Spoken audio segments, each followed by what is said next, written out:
श्रीमद् भगवद गीता के 7वें अध्याय का महात्म्य श्रवण करेंगे।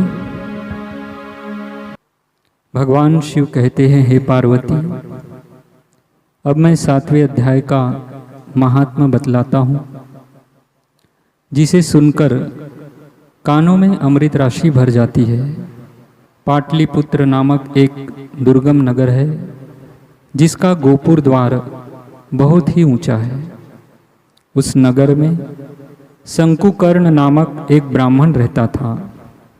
उसने वैश्य वृत्ति का आश्रय लेकर बहुत धन कमाया, किंतु न तो कभी पितरों का तर्पण किया और न देवताओं का पूजन ही। वह धनोपार्जन में तत्पर होकर राजाओं को ही भोज दिया करता था। एक समय की बात है, उस ब्राह्मण ने अपना चौथा विवाह करने के लिए पुत्रों और बंधुओं के साथ यात्रा की। मार्ग में आधी रात के समय जब वह सो रहा था, तब एक सर्प ने कहीं से आकर उसकी बाँह में काट लिया। उसके काटते ही ऐसी अवस्था हो गई कि मणि, मंत्र और औषधि आदि से भी उसके शरीर की रक्षा असाध्य जान पड़ी। तत्पश्चात कुछ ही क्षणों में उसके प्राण पखेरु उड़ गए और वह प्रेत बना। फिर बहुत समय के बाद वह प्रेत सर्प योनि में उत्पन्न हुआ। उसका चित्त धन की वासना में बंधा था। उसने पूर्व वृतांत को स्मरण करके सोचा, मैंने घर के बाहर करोड़ों की संख्या में अपना जो धन गाड़ रखा है, उससे इन पुत्रों को वंचित करके स्वयं ही उसकी रक्षा करूंगा। सांप की योनि से पीड़ित होकर पिता ने एक दिन स्वप्न में अपने पुत्रों के समक्ष आकर अपना मनोभाव बताया। तब उसके पुत्रों ने सवेरे उठकर बड़े विस्मय के साथ एक दूसरे से स्वप्न की बातें कहीं। उनमें से मंझला पुत्र कुदाल हाथ में लिए घर से निकला और जहाँ उसके पिता सर्प योनि धारण करके रहते थे, उस स्थान पर गया। यद्यपि उसे धन के स्थान का ठीक ठीक पता नहीं था, तो भी उसने चिन्हों से उसका ठीक निश्चय कर लिया और लोभ बुद्धि से वहाँ पहुंचकर बांबी को खोदना आरंभ किया। तब उस बांबी से बड़ा भयानक सांप प्रकट हुआ और बोला, ओ मूढ़, तू कौन है? किस लिए आया है? यह बिल क्यों खोद रहा है? किसने तुझे भेजा है? ये सारी बातें मेरे सामने बता। मैं आपका पुत्र हूँ, मेरा नाम शिव है। मैं रात्रि में देखे हुए स्वप्न से विस्मित होकर यहाँ का स्वर्ण लेने के कौतूहल से आया हूँ। पुत्र की यह वाणी सुनकर वह सांप हंसता हुआ उच्च स्वर से इस प्रकार स्पष्ट वचन बोला, यदि तू मेरा पुत्र है तो मुझे शीघ्र ही बंधन से मुक्त कर। मैं अपने पूर्व जन्म के गाड़े हुए धन के ही लिए सर्प योनि में उत्पन्न हुआ हूँ। पिताजी, आपकी मुक्ति कैसे होगी, इसका उपाय मुझे बताइए, क्योंकि मैं इस रात में सब लोगों को छोड़कर आपके पास आया हूँ। बेटा, गीता के अमृतमय 7वें अध्याय को छोड़कर मुझे मुक्त करने में तीर्थ, दान, तप और यज्ञ भी सर्वथा समर्थ नहीं है। केवल गीता का 7वां अध्याय ही प्राणियों के जरा, मृत्यु आदि दुखों को दूर करने वाला है।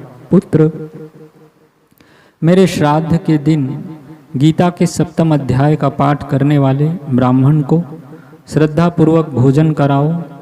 इससे निसंदेह मेरी मुक्ति हो जाएगी। वत्स, अपनी शक्ति के अनुसार पूर्ण श्रद्धा के साथ निर्व्यसनी और वेद विद्या में प्रवीण अन्य ब्राह्मणों को भी भोजन कराना। सर्प योनि में पड़े हुए पिता के ये वचन सुनकर सभी पुत्रों ने उसकी आज्ञा के अनुसार तथा उससे भी अधिक किया। तब शंकुकर्ण ने अपने सर्प शरीर को त्याग कर दिव्य देह धारण किया और सारा धन पुत्रों के अधीन कर दिया। पिता ने करोड़ों की संख्या में जो धन उनमें बांट दिया था, उससे वे पुत्र बहुत प्रसन्न हुए। उनकी बुद्धि धर्म में लगी हुई थी, इसलिए उन्होंने बावली, कुआं, पोखरा, यज्ञ तथा देव मंदिर के लिए उस धन का उपयोग किया और अन्नशाला भी बनवाई। तत्पश्चात 7वें अध्याय का सदा जप करते हुए उन्होंने मोक्ष प्राप्त किया। हे पार्वती, यह तुम्हें 7वें अध्याय का महात्मा बतलाया, जिसके श्रवण मात्र से मानव सब पातकों से मुक्त हो जाता है। अथ सप्तमो अध्यायः श्री भगवानुवाच मय्यासक्त मनः पार्थ योगं युञ्जन्मदाश्रयः असंशयं समग्रं मां यथा ज्ञास्यसि तच्छृणु। ज्ञानं तेऽहं सविज्ञानम् इदं वक्ष्यामि शेषतः। यज्ज्ञात्वा नेह भूयोऽन्यत् ज्ञातव्यमवशिष्यते। मनुष्याणां सहस्रेषु कश्चिदतति सिद्धये यततामपि सिद्धानां कश्चिन्मां वेत्ति तत्त्वतः। भूमिरापो नलो वायुः खं मनो बुद्धिरेव च अहंकार इति यं मे भिन्ना प्रकृतिरष्टधा। अपरेयमितस्त्वन्या प्रकृतिं विद्धि मे परा।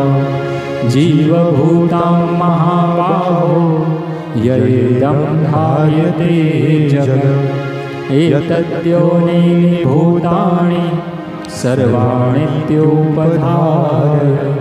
अहं कृष्णस्य जगतः प्रभवः प्रलयस्तथा। मत्तः परतरं नान्यत् किञ्चिदस्ति धनञ्जय।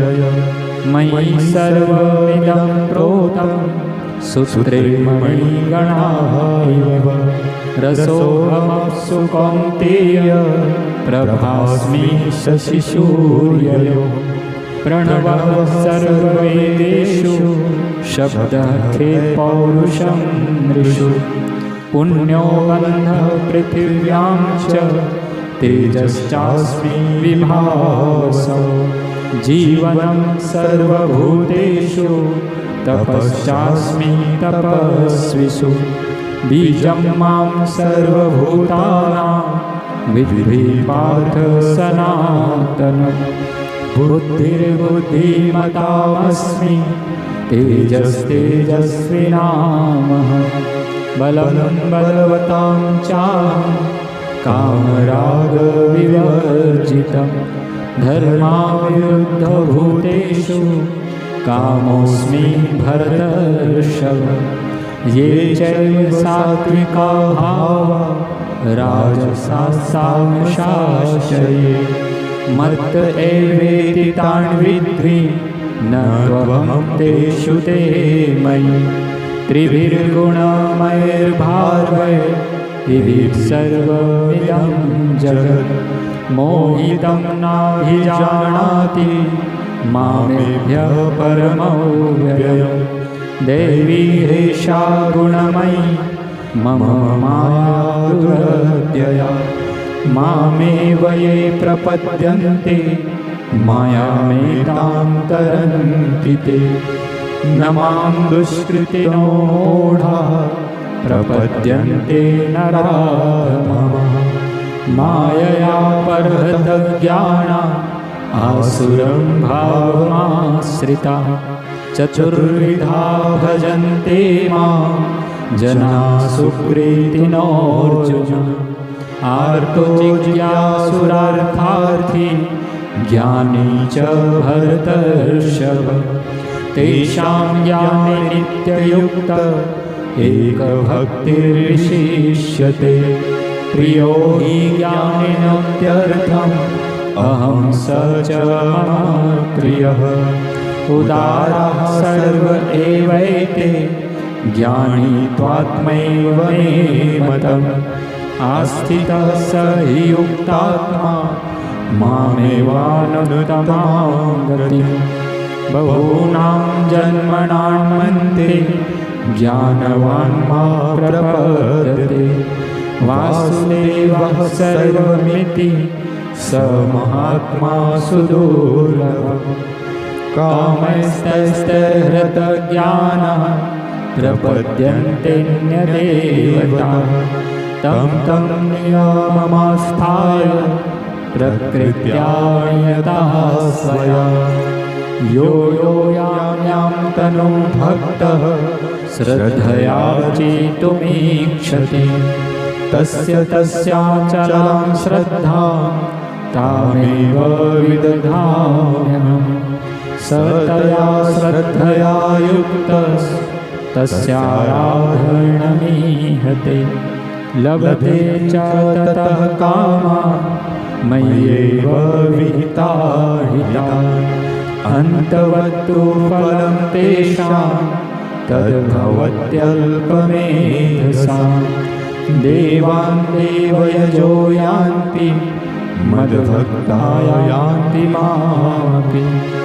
अव्यक्तं व्यक्तिमापन्नं मन्यन्ते मामूढय परं भावं जानन्तो ममाव्ययमनूतमम् नाहं प्रकाशः सर्वस्य योगमाया समावृतः मूढोऽयं नाभिजानाति लोको मामजमव्ययम्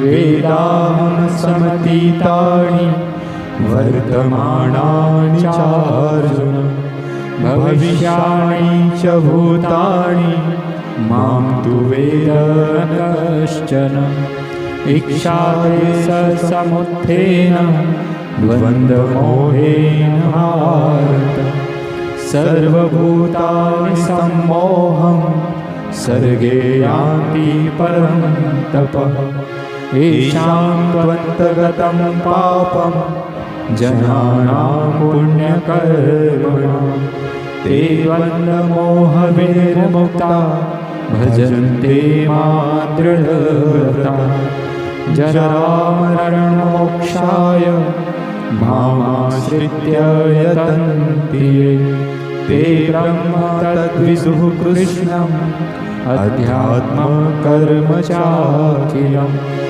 साधिभूताधिदैवं मां साधियज्ञं च ये विदुः प्रयाणकाले च मां ते विदुर्युक्तचेतसः। ओम तत्सदिति श्रीमद्भगवद्गीतासु उपनिषत्सु ब्रह्म विद्यायां योगशास्त्रे श्रीकृष्णार्जुन संवादे ज्ञान विज्ञान योगो नाम 7मो अध्यायः।